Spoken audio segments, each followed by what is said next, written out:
Hello, my name is Chuck Wolf. Over the years, I've worked in many different roles, including leading my own leadership consulting company since 1994.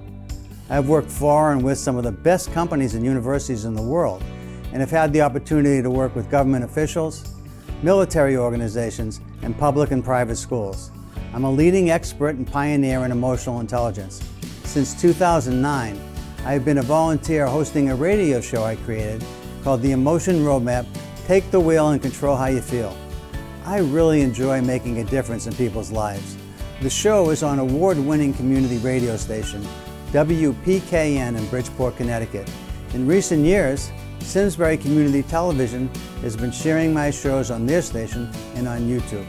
My sincere hope is that everyone who watches regularly will learn how to use the emotion roadmap in their own lives by listening to people who call in to get help with challenges at work, home, and in communities. To learn more, go to www.emotionroadmap.com. If you have a comment or question, email me at cjwolf@cjwolf.com. Thank you and enjoy the show.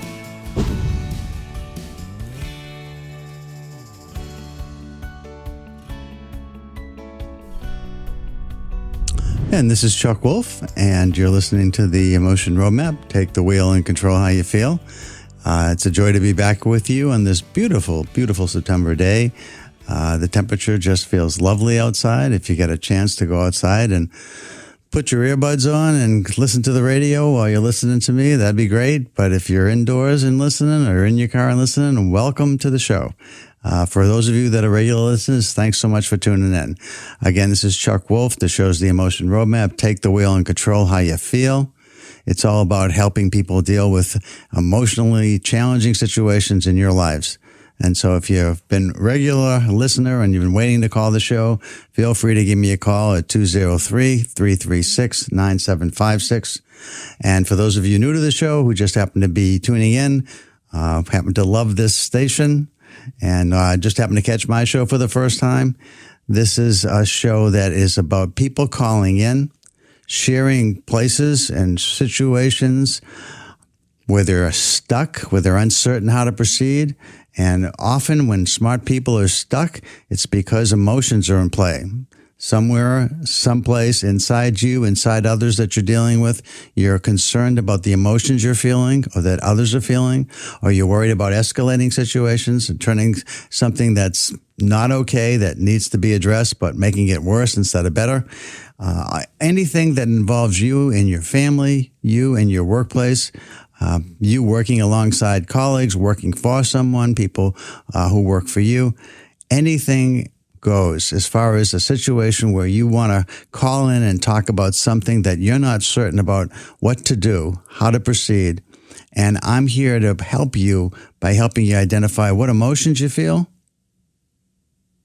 what emotions others might be feeling that are involved. And if the emotions are not helpful somehow, trying to determine how do you move emotionally from what you're experiencing to something that may be more helpful. How do you do it? And I have some topics I always bring with me just to talk about when people are just first turning into the show, because sometimes people are a little reluctant to call right away. But I would encourage everybody, if you've got something on your mind that you'd really like to share, don't hesitate. I'm on from 12 to 12:55, so I've got 55 minutes to help people. And sometimes people wait till the last minute to call, and I just run out of time. So if you've got something, again, the number's 203-336-9756. And I look forward to talking to you. Now, a couple of the topics that I wanted to talk about are, one, my show last week. If you happen to be able to catch it, it was introducing this idea of Braver Angels, an organization that is really doing a tremendous amount of work and having lots of positive results and helping people engage in civil discourse around really challenging topics. They're really not afraid to talk about anything. They'll talk about the politics, the particular issues that are raised in politics, electoral reform, election laws, abortion, inflation. Really, there's nothing that's off limits. Race relations, critical race theory. They address all these different, really tough to talk about topics in ways that help people to understand others' points of view. Not to get people to agree, because that's tougher, but just to listen, to understand how somebody in today's world can be a MAGA Republican, how somebody in today's world can be a progressive Democrat. Because some people have those opinions that this is impossible to understand why somebody else believes what they believe. And it's really interesting to see how they approach this. And one of the things that they're fostering is not just cultural change in our country, but cultural change in our elected officials. And they're moving from working just with people like you and me, who might not be elected officials, but are interested in what goes on in our world and have opinions about that, to have conversations with one another, to help us to share and understand when our opinions and beliefs are different. And they're doing a great job with that. One of the people that's involved with that is a friend of mine now, Al Smith. Al and I have done a lot of work together in several different organizations, particularly in a group called No Labels, which has some similar goals, but is distinct in what it does. And what I was talking last week about primarily was this group called Braver Angels. And Braver Angels was started by several fellows, but one of them was Bill Doherty, who was a marriage therapist. Now, I don't know how many of you have been to marital counseling, but I'm guessing at least a bunch of you have. And so if you had a good counselor, then you know that they helped you to understand your spouse's point of view, and you helped your spouse understand your point of view.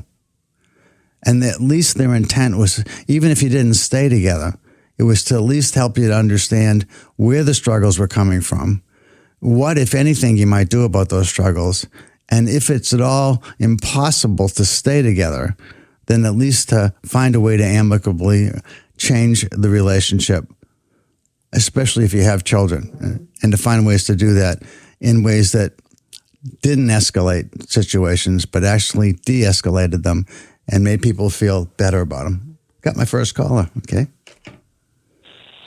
Hi, this is Chuck. You're on the air. Who am I talking to, please? Hi, Chuck. My name is Jessica Schroer-Smalley. Hi, Jessica. Nice to talk with you. Hi, it's nice to talk with you as well. My dad used to be on the radio for a long time. Nice. What did he do on the radio? Yeah. He was on WLNV, WICC, WPKN, and WPLR. Okay, he had a lot of different jobs. Was he a DJ, or did he play? Was he play music or something? Yes, I mean, yeah. He also played. He did DJing gigs. Chaz is my godfather, technically. If we want to get into it, like Chaz and AJ, I listen to you guys all the time on WPKN, and I've been meaning to try to call you because I really love the message that you bring to this state, and like also Long Island Sound now, because they're kind of like our friends, right. You know, as to like what the future is kind of looking for in the state, you know, and I just, you know, I do see like a lot from many different angles and perspectives, you know, and depending on if your family like has been from the city or from the country, it kind of brings like a different outlook as to like what it is that they need to protect or what needs to change, you know, but I think the whole thing is trying to get the city mouse and the country mouse to work together. You know, the city mouse might not want to be in the city and might want an opportunity to grow and advance their lives that isn't an option where they live. And, you know, they say that there is something for them there, but they can't seem to find it.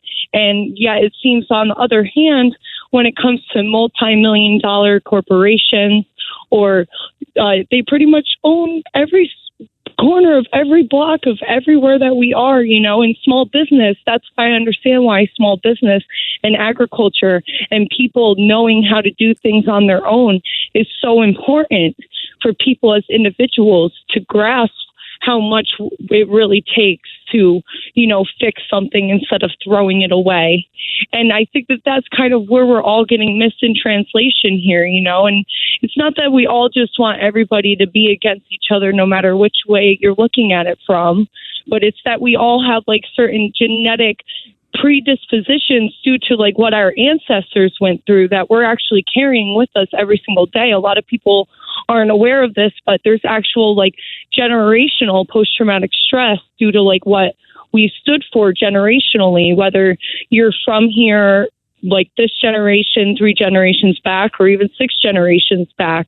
So everybody has like a different perspective and like opinion on what America is and what the American dream can be, but we seem to forget that by looking through the eyes of the child. And what does the child need? What does the child want? Does the child need and want to just sit in a chair every day and be told by a person who cares very much about them? I'm not saying that teachers do not care, that care very much about them, what it is that they should know, or do they want to grow in different ways and have their bodies and minds expand past that opportunity of sitting in a desk? And I think that that's what we as terms as humanity are kind of really coming to terms with, is how much our spine health means to even our mental health. And, you know, when it comes to kids, we maybe probably shouldn't be making them sit in a chair every day, you know, but that's, I also have a genetic disorder. It's considered Ehlers-Danlos. It's a cousin kind of muscular dystrophy and multiple sclerosis. Okay. But if I'm able to stretch my spine and keep on actively like doing, I hopefully will not be wheelchair bound by the age of 60, which most people with my condition are wheelchair bound or die before the age of 60. I am 30 at this moment in time. Okay. And I'm trying my hardest every single day. But sometimes it's like, I feel like there is no hope, like no matter which way I'm looking, and I'm trying to create my own hope, and I'm still trying to stand behind everything that it is that I have inside of me and have shown throughout my life of what I do and what I am capable of to give to society and to community. But that's the thing. I feel like we're all crying and like screaming to the heavens to not be alone. Yeah, it seems like the opportunities that we have where we are given somebody or something to hold on to, it seems to never be enough to satisfy that part in us that feels so damaged and torn from what it is that has happened. Jessica, I've been waiting.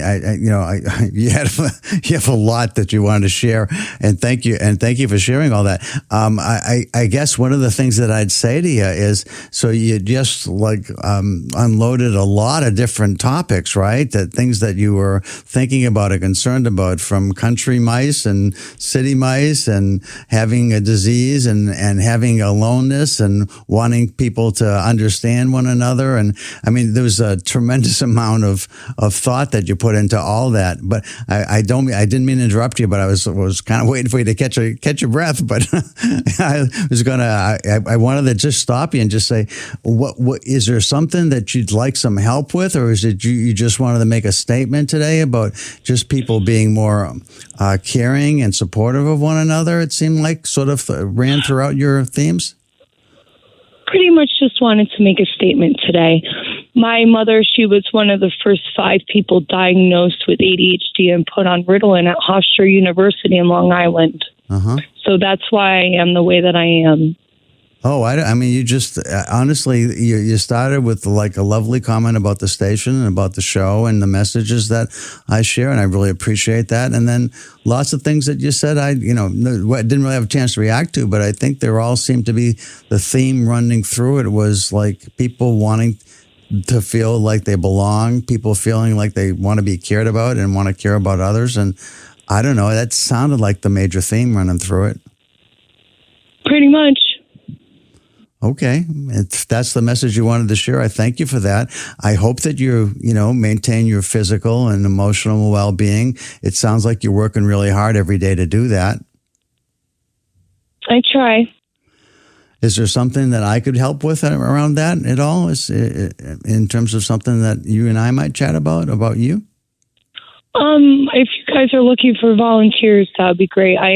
I'm a part of 3 different like kind of nonprofit organizations, but if you guys are looking for volunteers, I would really love that.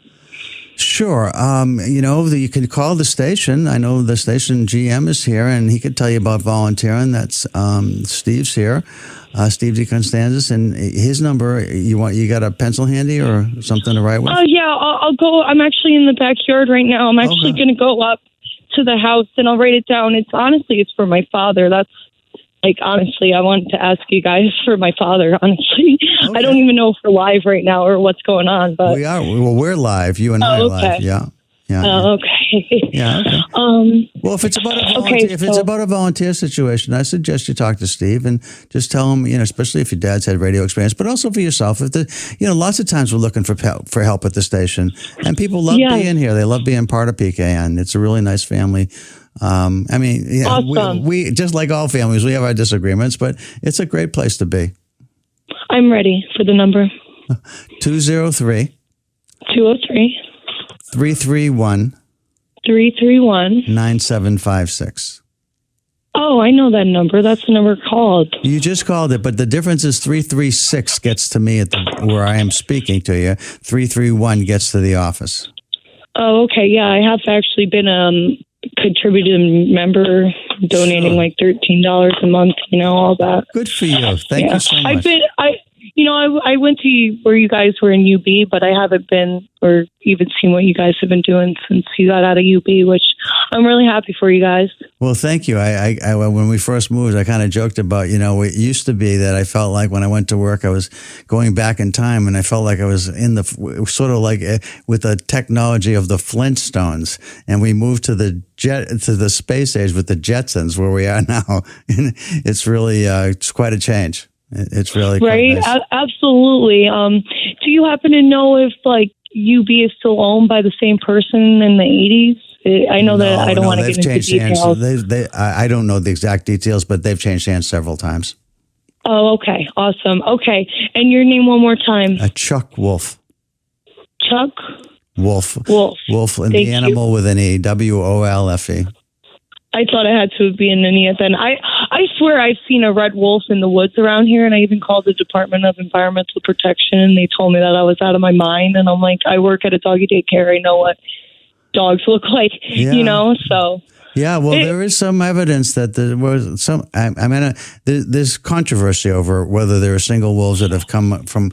Well, red wolves are more rare, but the gray wolf from Canada they have seen either mating between wolves and coyotes and wolves and dogs, and so there's hybrids. But there's also some evidence that there are single wolves, not so much packs, but there are people that.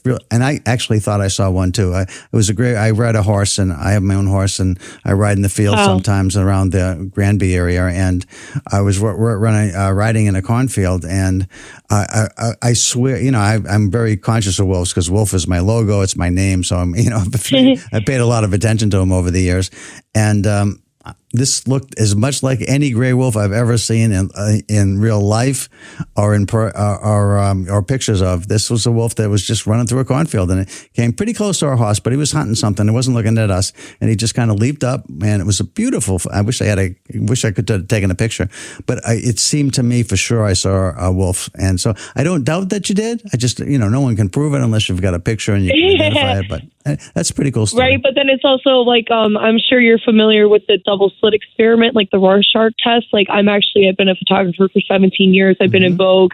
I've been on book covers across the world. So they say actually light acts differently if it's being observed with a camera in comparison to if it's not.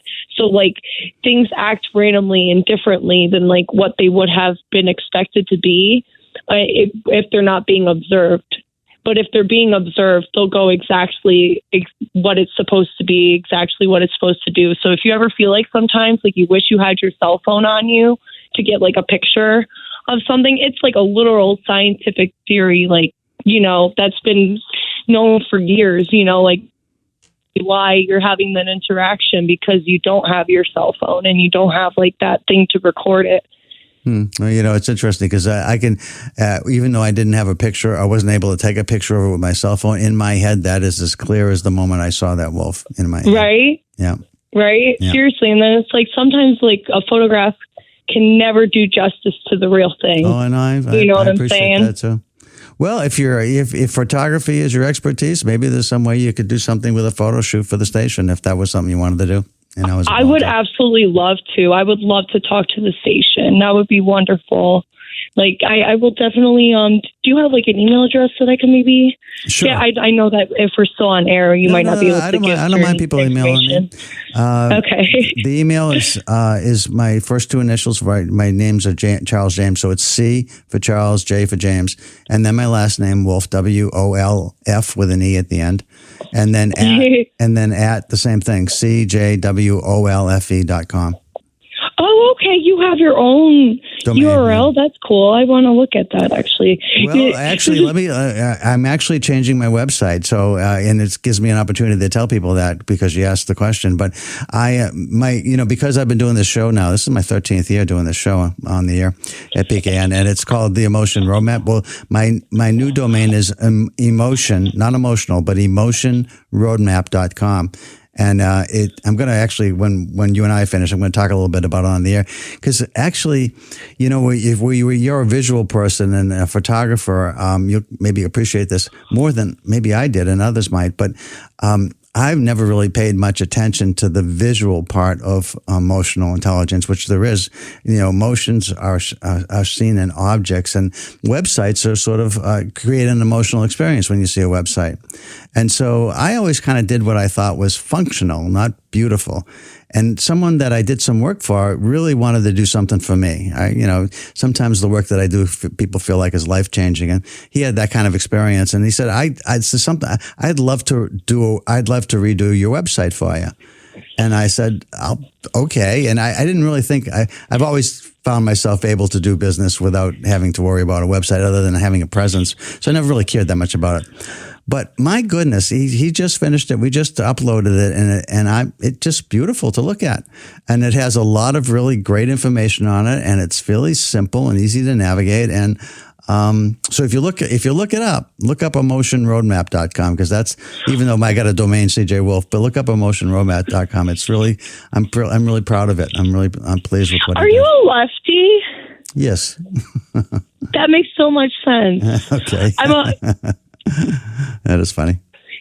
It's they always would say that it's like, oh, we're creative or what. I just think it's like we use different hemispheres of our brains that a lot of other people might not have like functionalities to, that like we just kind of look at like with a different lens at everything. Or like the way that we like put our perspective on things, it's just like right outside of the realm of like what most people who are right-handed like have ever heard or like comprehended, sort of, if that makes any sense. It absolutely does. Yeah. No, I actually did. I did a lot of work with someone who studied brain dominance. Ned Herman, his name is, or was, I think he's passed on since then, but he did his dissertation at General Electric studying how the impact of people who operate on different sides of their brain show up in life, and why. So if you know which way they lean, and sometimes it's left-handedness and right-handedness, often make are like a sign of which hemisphere you operate in. So what you just said tends to be true for a lot of people, but there's actually some science and research about it that was really fascinating. Wait, excuse me really quick. You mentioned General Electric during this. Did General Electric fund this? I don't know. I just know he was doing his dissertation there around this. That's where it all started with GE. Very interesting, because my mother's father was one of the head accountants for General Electric. He actually flew across the world. He was in Germany a lot, Yeah, doing a lot of, and he was from he went to Chicago, but he grew up in Illinois without a father because his dad died in the draft because he took the place of his oldest son, and so it's he ate squirrel and just found a way to get to college, magna cum laude, never got below an A in his life.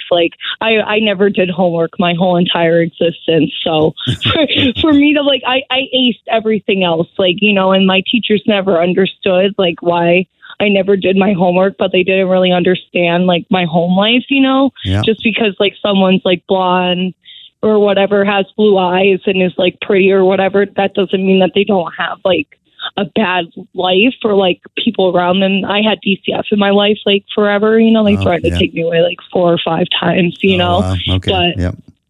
But yeah, all of that sort of thing. It's very, very bizarre, the dichotomy of everything. That's why I just think as long as we're like looking at the future for the children's sake, like above like any of what we all perceive or like wish for us. Like that's the way through it. And I'm not saying like make every kid like, you know, tell us what to do, but also like give them a listen and know like what it is that we're doing to them just by making them sit there their whole lives, you know?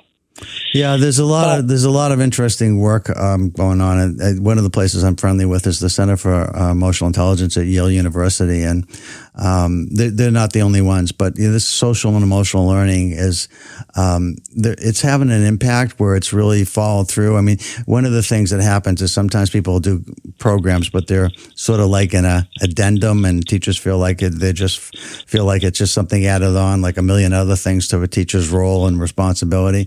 But with Yale, one of the things they tried to do and been somewhat successful with is to integrate the experience of what you're teaching into your actual curriculum. So it's not more than what you're already doing. It's just a different way of looking at things, so that when you're reading a story and you're trying to understand the characters in the story and you're looking at character development, you're asking questions about, so how are they feeling?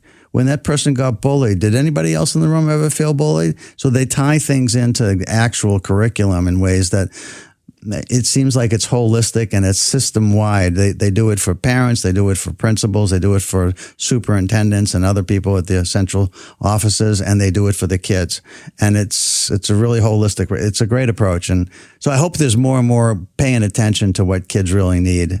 And trying to make it work, but it's a struggle. Absolutely, because it's also like they say, you know, the brain hasn't finished developing until like people are 25. But I feel like a lot of times, like even adults I know are stuck kind of emotionally or spiritually or mentally, like at a certain age, you know. But if we allow children to like grasp certain concepts of life and of like existing throughout their lifetime, like by the time they're like 21, they might not be like scarred and damaged from like just being thrown into everything like at 1,000 miles an hour, you know, to like drown themselves, you know, in alcohol or pills or whatever, you know, like which is what I see a lot around me in the world, you know. And it's very sad that this is like the way that it is, you know. And it definitely we need doctors, obviously. We need, to a certain degree, like have some sort of moral basic compass of like who is our form of leaders. But when it comes to like child's lives, like I feel like we're still not doing enough.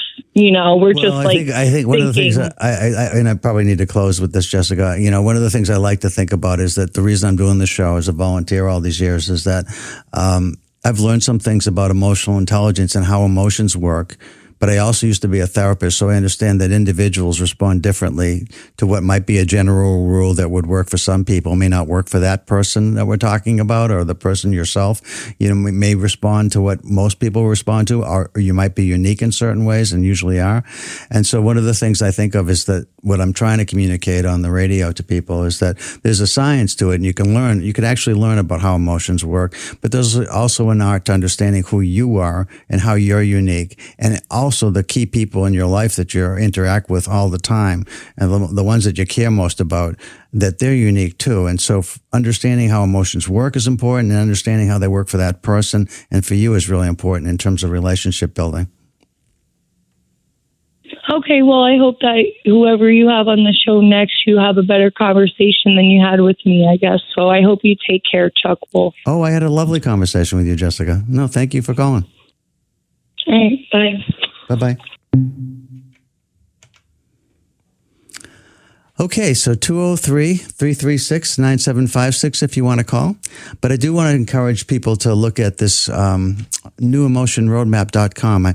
I want to talk a little bit about what's on it, because it's to really be helpful to people. There's some information on it about how do you motivate others. And you can't always know how to motivate others, but it's similar to what Jessica and I were just talking about, which is understanding what matters to the people that you're trying to motivate. What is the key thing that you might say to someone that's going to influence them to make what you consider is the right choice for you and for them? What do you understand about them that's unique to them? What might be common to anyone? Like, for instance, things like most people, like Jessica's earlier point, most people want to feel like they belong, that they're welcomed into different groups or society or families, or that they're welcomed by their people that they care about or want to care about, and they want those people to care about them. That's pretty much things that we have in common. But how do you welcome somebody that's a bit unique and a bit different than most of the other people in your family, or a bit unique and a bit different than most of the other people in your work team? How do you welcome them? So try and understand what's common among people and also what's unique about each person is a key to the questions you want to ask to understand what's going to be motivational to someone. Now, sometimes people that are great speakers, I'd like to think of myself at times in that category. I'll give talks, keynote speeches, and sometimes I'm really able to capture what everyone in the audience needs to hear. And I really hit like 100%. But a lot of times I'm capturing what a lot of people want to hear, but maybe not what everybody wants to hear. Because again, each person, sometimes each group, different groups of people, have specific needs that maybe I didn't attend to, or you didn't attend to when you spoke to them. So there's information about how to motivate on the website. There's information about how to help people be accountable. Like, there's so much talk now these days about diversity and inclusion with all these kind of unique groups of people that are existing, that we're identifying and being more thoughtful about these days. And so there's a lot of, I think, good intentions around what we're looking for from people, what we're hoping people experience. But that doesn't mean that's what their actual experience is. And if we say we want to do certain things for certain groups of people and recognize people, particularly those that maybe haven't been recognized or have had more of a struggle to succeed in our world, and we want to help uplift people from every possible direction, from every possible group, if we want to be uplifting, what do we know about those groups of people? But because we know something about a group of people doesn't mean we know about each individual in that group.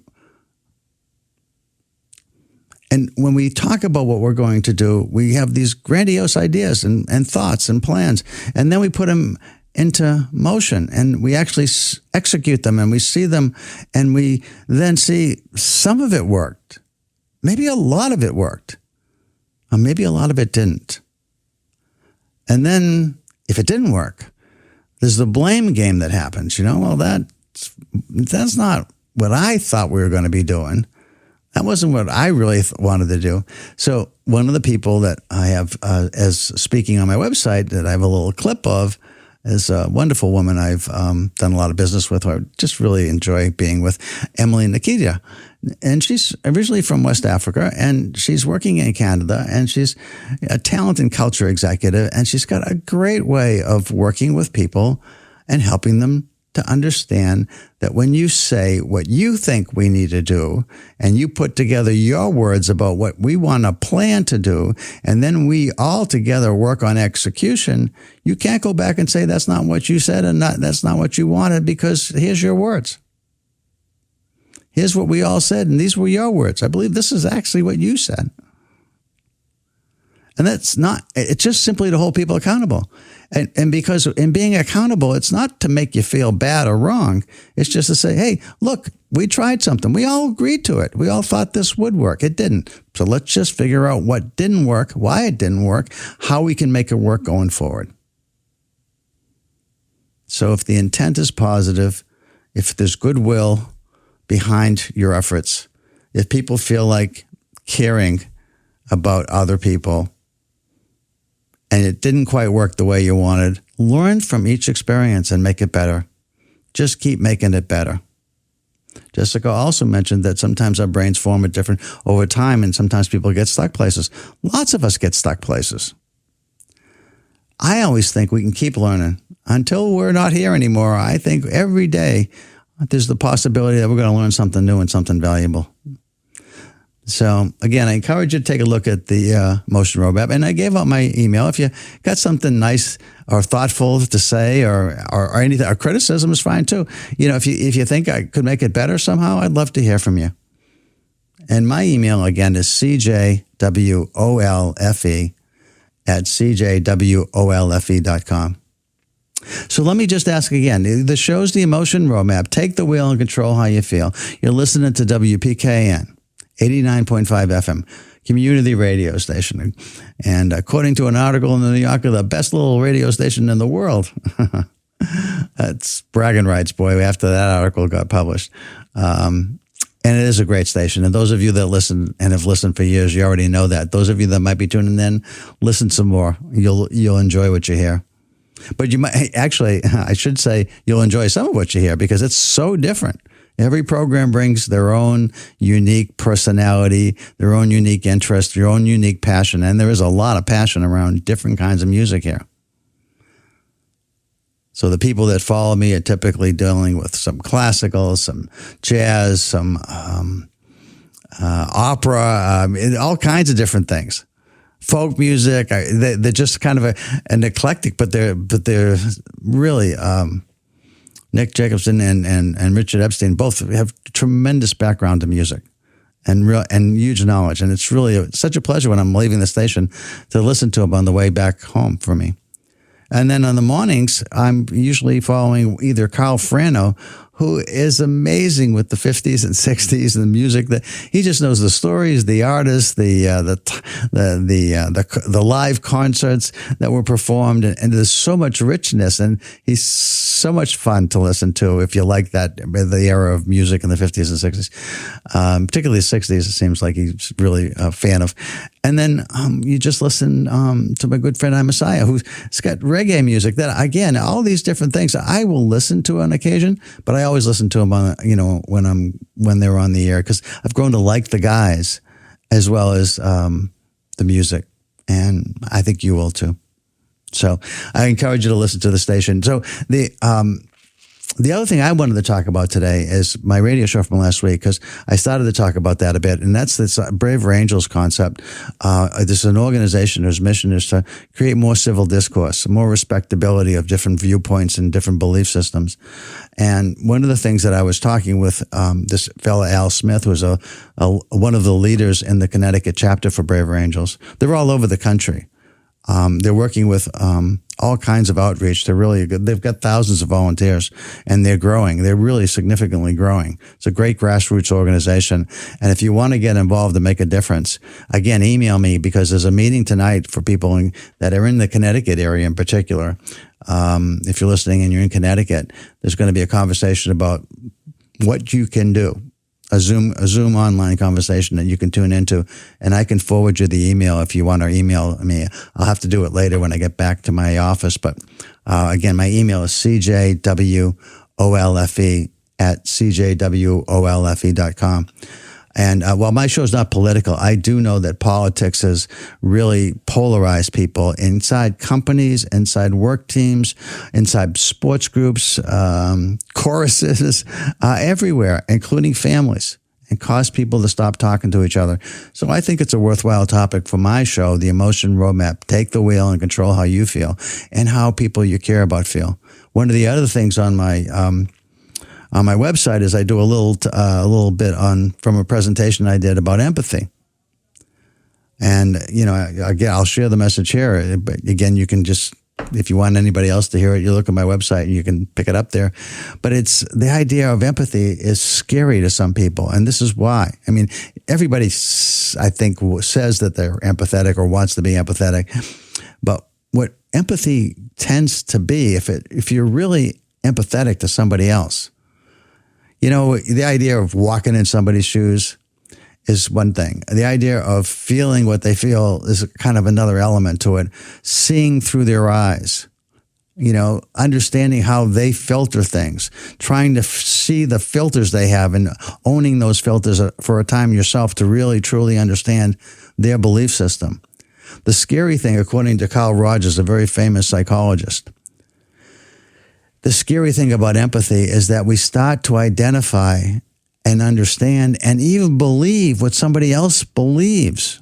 The more we empathize with them, we start to believe things that we didn't ever thought we could possibly believe, because we're seeing so much from their viewpoint. We're understanding the forces that shape their childhood, the incidents, the experiences that shaped their lives. When we listen to all of that and we understand how they interpreted it and how they survived, and we begin to understand things in ways that we never really understood before, sometimes our beliefs change, and that scares people often. That scares people, that it's possible that if I dive so deep into your mind, into your heart, into your soul, I start to really think and feel and believe what you believe. So that's a scary proposition. And then one other aspect of empathy that I think is really incredibly important. The way it's defined in psychology, empathy is defined in two major ways. One is that we actually have the experience of feeling somebody else's feelings. And now, not everybody's good at this or able to do it, but for those of you who are, you know what I mean. It's when you walk into a room and without anybody saying anything, you sense there's great joy here, or there's sadness, or there's anger, and you know it the instant you walk in. Now, if it's sort of low-key emotions, you may not be picking things up, but when they're intense or slightly intense, depending on how good you are at this, you have what they call emotional empathy, feeling what others feel. And the other form of empathy, which is fairly typical for people that do therapy, is to understand why someone feels the way they do. That's not the same as feeling what they do, but I can understand why you're angry. Based on what you just explained to me, I understand why you're angry. I'm not angry. I'm not feeling your anger, but I understand why you're angry. And in understanding why you're angry, I know how most people deal with anger that might help you to calm down, or to deal, if it's an injustice, to solve the injustice. But I need to know more about you to understand how I might be able to help you. That's what I was talking before about science and art. But the idea here is that there is intellectual empathy, understanding why you feel the way they do, and emotional empathy, which is this idea of feeling what somebody else feels. And then Dan Goleman, who's become a colleague and somewhat of a friend of mine, I've gotten to know Dan because we're in a couple of groups together. Dan talks about empathetic concern as a third part of empathy. And what he says is that, well, you might feel what somebody else feels, and you might understand why the person feels the way they do. Do you care about it? Do you care about how anybody else is feeling? Because I might care deeply about you and not be good at this, but really work to understand how you're feeling, work to feel what you feel, because I love you, or I respect you, or I really want to support you. But you might have somebody else that's like, I absolutely understand what you're feeling. I can even feel what you feel. I just don't care about you. And I don't care about what you're feeling. Or I'm too busy to be concerned about what you're feeling. So what Dan says, without empathetic concern, empathy really doesn't happen or matter. And that's really interesting. Again, that's just a little clip of me speaking to an audience, just sharing about empathy. Because we all sort of have heard empathy as, when they say what's trending, empathy's trending. You type empathy and you'll see all kinds of things pop up. And everybody feels like it's a good thing to be empathetic, so I want to be empathetic. But are you really? Do you really care? And I think part of what I say on the website is that, to be the best possible version of ourselves, I think we have to show up as caring, especially for the ones we say we care about, the ones we love, the ones we work with that we say we support. I think we got to show up as caring.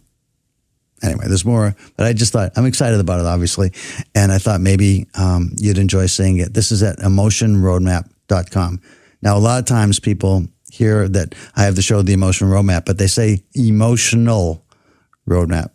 And the roadmap isn't emotional. It's an emotion roadmap.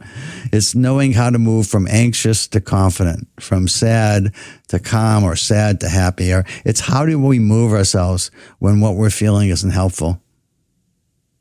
And an example of that is sometimes you got a legitimate reason to grieve. You've lost a job, you've lost a pet, you lost a loved one. I mean, there are things that you just can't cheat grief. You're going to grieve when something important to you is lost. But that doesn't mean that you have to feel grief when you've got to go in and inspire a team that desperately needs you as their leader to be inspirational. So how do you compartmentalize grief? Not to deal with it at the moment, put it aside, knowing that you have to deal with it, then you'll deal with it later, and show up as inspirational. How do you do it? If you've got a presentation to make, something really important, or a conversation to have, and you want to be calm in that presentation or calm in that conversation, and you're feeling incredibly anxious, how do you get from anxious to confident or calm? How do you do it? And so again, there's science that helps you understand how emotions work, and then there's the art to understand how you work. And the better you get at this, the better you learn about how to become more emotionally intelligent through techniques like the Emotion Roadmap and others, the more help you are to yourself and to others. And, my goal, if you've heard me say this before, is world peace comes from inner peace, from people feeling like they are in control of what's going on inside themselves, and they are able to project and manifest this ability to control and help themselves to deal emotionally with challenges to others. They're able to communicate that, teach that, share that, help others with this. So I wanted to talk about that. Okay, I'll give you a chance to call again if you like, 203-336-9756. Would anybody like to call and just share anything that's going on for them? If you've got something, this is where I have some time still to talk with you about what's going on for you. 203-336-9756. So give me a call if you'd like.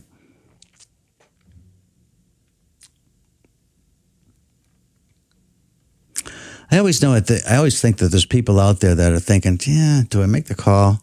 It's kind of a risky thing. I don't know. People know who I am. Are people going to kind of identify me? I feel a little vulnerable putting myself, out there like that. All I can tell you about that is that, yes, somebody might know. That's a possibility. But also, you might get some help that's meaningful. I mean, I've been doing this for a long time, and I'm pretty good at it. So if I can help you, I enjoy that. But not only do I enjoy it, but everybody that's listening learns a little bit more about how the Emotion Roadmap works, why it's valuable, and what they might do different based on how you are learning about what you might do different that makes you feel hopeful. Hi, this is Chuck. You're on the air. Oh, can you turn the radio down, please? Yeah, I just did. Hi, Chuck. How you doing? Good. Just a bit of advice perhaps you could offer me. My son just got fired from his job, and he's coming to spend a few days with me, and we get very little time together. So this is kind of it's a nice but unfortunate situation, but at least I'm getting a chance to see him for a few days. So can you offer me some advice on just how to kind of maybe direct listening or conversation around some of his, he'll be pretty sad or anxious about getting a new job and so forth. But without any of the details, which maybe aren't that important, if you need to know any, you could ask me. But just how to direct the conversation and keep him feeling, help him to feel his best. If you want to make some suggestions, I'm listening. What was can I call you by some name if you don't want to give your first name? Vince, okay. So Vince, yeah, sure. Actually, there is something I could say that's kind of generic, but I think, is often... I think you'll find it useful. Sure. First of all, especially with your kids, sometimes it's hard to be calm and rational because, your kids get hurt somehow or threatened by somebody. For me anyway, I tend to have an angry response against whatever happened to them in the world, the people that did it and whatever. And so, right. So there's that you got to deal with. But then there's also the piece where I want to help them problem solve right away. I want to jump in and start talking about what they can do next and build their confidence and get it. I mean, does that sound familiar at all in terms of how you might be feeling? I'm sure we're going to be talking about, yes, he's very driven. He'll want to know what's next and get on the schedule. And the situation wasn't particularly bad because he was already looking for a job. Okay. And the way it went down is they're just not a good match, and they all agreed on that. So it wasn't the worst thing. But he is taking it kind of hard. I mean, of course he is, because he, has obligations. So, and he also, it's about, having meaningful work, which he, like most people require. So, yeah, it's not a bad situation. What I'm feeling is I want to be there for him, but not, kind of set him off. I don't want to push him, because it's up to him what he's going to do. But I don't just how best to be supportive in the simplest, as you say, maybe a generic way is going to be fine in this situation. So there's less of heated. It's not a heated situation, but it's it's not. It's uncomfortable for him because whatever. So here's the way I position this, and this is for everybody that's listening. You can use this because it's similar in a sense that I think a lot of us, not just with family members, but with somebody who's got a problem that they're facing and they're trying to figure out what to do next, we want to jump in and we want to offer our thoughts and whatever we think might be helpful. That's normal, and yet it's not helpful. And here's what I mean. So when you first see him and you're first spending time together, it's really important for you to just be reflective. Just listen as much as you can. Just listen to what he's thinking about. What are his options? What is he hoping happens? I mean, in some ways, in the background, I'm thinking, how is he feeling and how do I want him to feel? How do I want him to feel is like different than how he's feeling, but it may not, with something like this, it's not going to happen fast. So if he's feeling either a little disoriented, a little confused about he didn't pick the right spot for some reason, it didn't work out, he's trying to understand why it didn't work out so he doesn't repeat the mistake. That's one possibility. Another, he's feeling like he doesn't want to admit it to himself, but he feels a bit defeated that he didn't figure out how to be a better fit. It's possible that he might feel some of that. He definitely feels that, yeah. Okay. And so anyway, just listening to him and playing it back to him is without offering any solutions. Because as soon as you offer a solution, here's what happens typically. What I find, and this is, if I forget to do this, if I just offer, well, okay, why don't you, and I offer what I think might be helpful. No, I already thought about that, and I'm not going to do that because, and then all of a sudden you're thinking, well, but that would be a good thing to do. And now you start to try and sell what you're thinking you wanted him to do. And he's getting more defensive, and it gets worse instead of better. When we try to offer solutions to people initially without really hearing them out, it doesn't get better. It gets worse often. The next thing that you want to do is just after you fully listen to them, just keep asking questions and just tell them, so is this what you mean? And just kind of repeat back to them, because one of the things that helps people when they're in a state like this is to get clear inside themselves. And that it isn't like you're not doing anything, because by just reflecting back what you're hearing, he's hearing his own words. He said, no, Dad, that's not what I meant. Oh, okay, that's what I heard. Well, what was it you meant? And he gets more and more clear in his own mind by doing this. So that's helpful. Does that make sense? Yeah, perfect sense. Yeah, that's a good one. Yeah. Okay, and then the next thing is ask him, what are you already thinking of doing? Have you thought of some things you thought of and you dismissed? Because sometimes the very obvious things we suggest are things he's already thought about and dismissed. Because he sounds like he's driven, he's smart, so he's already probably thought of a bunch of stuff, and if he doesn't have a plan yet, it's because he's dismissed the obvious things. So ask him what he's already thought about and maybe dismissed. And then ask him if you got a plan, or you got some thoughts, or you have some options you're exploring. And if you like an option that he's got, then you can say, would you like me to build on that? Because I think that sounds pretty good. You want to hear my thoughts about why that might be a good choice? In other words, he asks permission.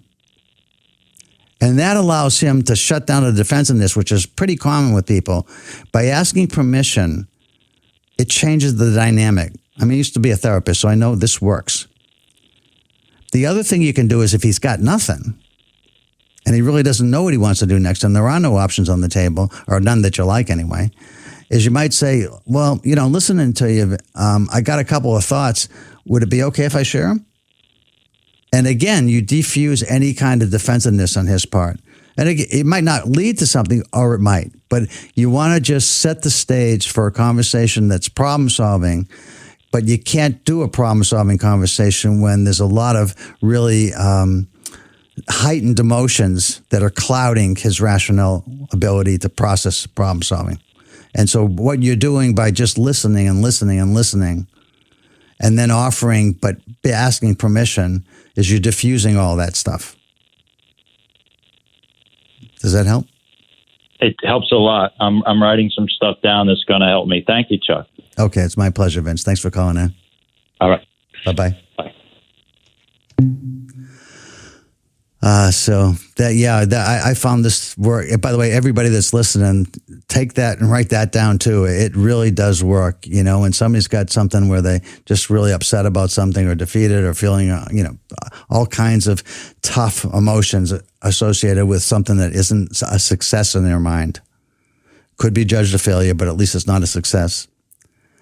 You want to just let them vent until they're done and reflect back to them to help them to get clear. And by the way, they may get mad at you if you repeat back to them what they said and it's not what they meant. But don't let that make you defensive. Just say, okay, that's what I thought I heard. What was it that you meant? Because their lack of clarity, their confusion causes them to be all jumbled when they talk to you. So I hope that's helpful. Again, one of the other things I just want to remind everybody about is I did talk about this idea of the Braver Angels group being on the air on a Zoom presentation with two representatives in Connecticut. One was a Democrat from Fairfield. One was a Republican from Brookfield in Connecticut. Both considered to be highly bipartisan in the way that they function with one another. And it was facilitated by this fellow who's the co-founder of Braver Angels, Bill Doherty, who used to be a marriage therapist. And he starts off and I watched it. And I want to tell you that you can watch it too, because it was recorded. I watched it. I thought it was wonderful. And one of the things that Bill does, because it's a strategy that works with relationships and when he's trying to mend fences as a therapist, is he asks them to talk about the times in their lives that formed their beliefs, the times in their life that shape what they're doing today, the times in their lives that made them who they are. And people start talking about families and about circumstances and situations, really powerful emotional situations that bring people closer together. And then they talk about politics, and it's really well done. If you want to know more about it, write to me and you can just look up on Public Radio Exchange, PRX Exchange, and you'll find my show on Braver Angels. You can listen to my show from last week, and also there's a link to the YouTube of the presentation. That's it for me, folks. I want to say thank you for listening. It's Chuck Wolf, WPKN, and the Emotion Roadmap. Take the wheel and control how you feel. Talk to you next month. Bye-bye.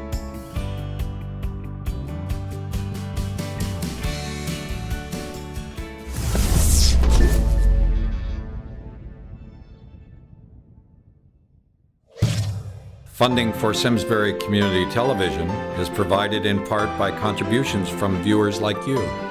Thank you.